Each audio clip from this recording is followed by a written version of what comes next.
Kisah dan Mukjizat, 25 Nabi dan Rasul, 17, Nabi Daud alaihissalam.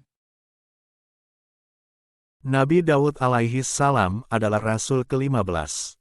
Nabi Daud alaihissalam adalah putra dari Isyar ibnu Uwaid, merupakan keturunan Ibrahim dari jalur Ishak dan Yakub. Nabi Daud alaihissalam mendapat mukjizat dari Allah subhanahu wa ta'ala berupa kitab Zabur.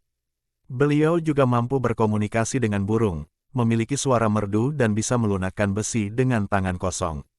Kisah Nabi Daud dalam Al-Quran disebutkan pada Quran Surah Shad, ayat 17-20, dan Surah Saba, ayat 10-11. Mukjizat Nabi Daud alaihissalam.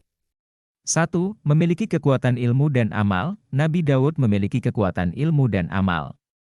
Dia juga diberi kecerdasan serta ilmu hikmah yang mampu memutuskan perkara dengan cepat dan adil. Kemudian, Allah Subhanahu wa Ta'ala menceritakan perihal hamba dan rasulnya, Nabi Daud, bahwa dia telah dianugerahi kekuatan dalam masalah ilmu dan amal. Pada suatu hari, Nabi Daud melihat dan mendengar suara burung yang berdialog di antara satu sama lain.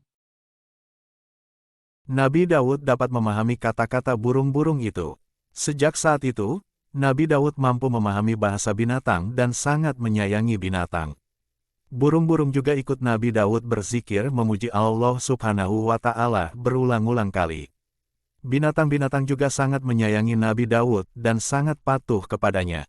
Hal ini disebutkan dalam Al-Quran, Surah Shad, 38, ayat 17-20 dan Surah Saba, 34, ayat 10-11. 2. Mampu menganyam baju besi dengan tangannya sendiri. Mukjizat Nabi Daud alaihissalam lainnya, yakni membuat baju dari besi dengan menganyamnya menggunakan tangan sendiri. Kekuatan ini disebutkan dalam Al-Quran, Surah Saba, 34, ayat 11. 3. Memiliki suara sangat merdu. Nabi Daud alaihissalam juga bersuara merdu, hingga membuat burung-burung berhenti terbang di angkasa dan ikut bertasbih bersama Daud. Begitu pula gunung-gunung pun membalas tasbihnya dan mengikuti tasbih yang diucapkan Daud. Mukjizat ini tersebut dalam Al-Quran, Surah Saba, 34, ayat 10.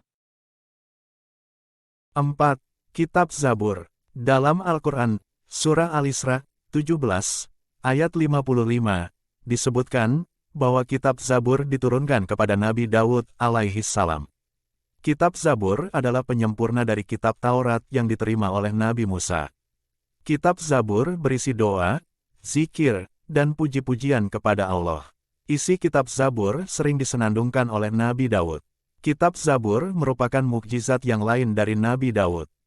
Jika Nabi Daud sedang membaca kitab Zabur, maka burung-burung itu berhenti di angkasa, tidak mau pergi. Bahkan diam dan ikut bertasbih bersamanya. Gunung-gunung yang tinggi-tinggi pun membalas tasbihnya dan mengikuti tasbih yang diucapkannya. Allah menjadikan Nabi Daud sebagai seorang yang awat, yaitu memiliki kesempurnaan ilmu Allah dan bijaksana serta adil. Gunung-gunung, air, jin dan angin, tunduk dan menjadi tenang dengan izin Allah. Gunung-gunung bertasbih memuji Allah Subhanahu wa Ta'ala bersama-sama dengan Nabi Daud setiap pagi dan petang. 5. Melunakkan besi. Mukjizat Nabi Daud yang paling populer yakni mampu melunakkan besi dengan kedua tangannya. Mukjizat ini tersebut dalam Al-Quran, Surah Saba, 34, ayat 10. 6. Mengalahkan Raja Jalut yang keji. Pada zaman kenabian Daud, terdapat seorang raja yang bernama Jalut yang terkenal kafir, kikir, dan juga keji yang menjadi pemimpin Bani Israel. Di suatu waktu, dalam sebuah peperangan, Daud mengetahui bahwa Raja Jalut berani menghujat Allah dengan kesombongannya. Nabi Daud pun murka dengan sikap Raja Jalut, akhirnya Nabi Daud melawan Raja Jalut dan pengikutnya. Bahkan senjata yang digunakannya hanyalah ketapel dan beberapa butir batu. Berkat mukjizat yang diberikan oleh Allah, bala tentara Jalut berhasil dilawan oleh Nabi Daud sampai sang raja tewas. Hikmahnya, Nabi Daud mendapatkan kerajaan besar dan mampu melaksanakan pemerintahan yang adil. 7. Memiliki kerajaan yang kuat. Disebutkan dalam Al-Quran, Surah Shad, 38, ayat 20, bahwa Allah Subhanahu wa Ta'ala menguatkan kerajaan Nabi Daud dan memberikan kepadanya hikmah dan kebijaksanaan dalam menyelesaikan perselisihan. 8. Memusnahkan wabah penyakit. Wilayah kerajaan Nabi Daud mendapatkan sebuah cobaan berupa wabah penyakit kolera. Akibat dari adanya wabah tersebut, banyak rakyat yang akhirnya mati. Akhirnya, Nabi Daud memohon pertolongan kepada Allah Subhanahu wa Ta'ala supaya wabah penyakit kolera tersebut bisa musnah. Akhirnya, berkat kuasa dari Allah Subhanahu wa Ta'ala, maka turunlah sebuah mukjizat Nabi Daud untuk mengangkat penyakit kolera supaya hilang dan rakyatnya bisa kembali sehat.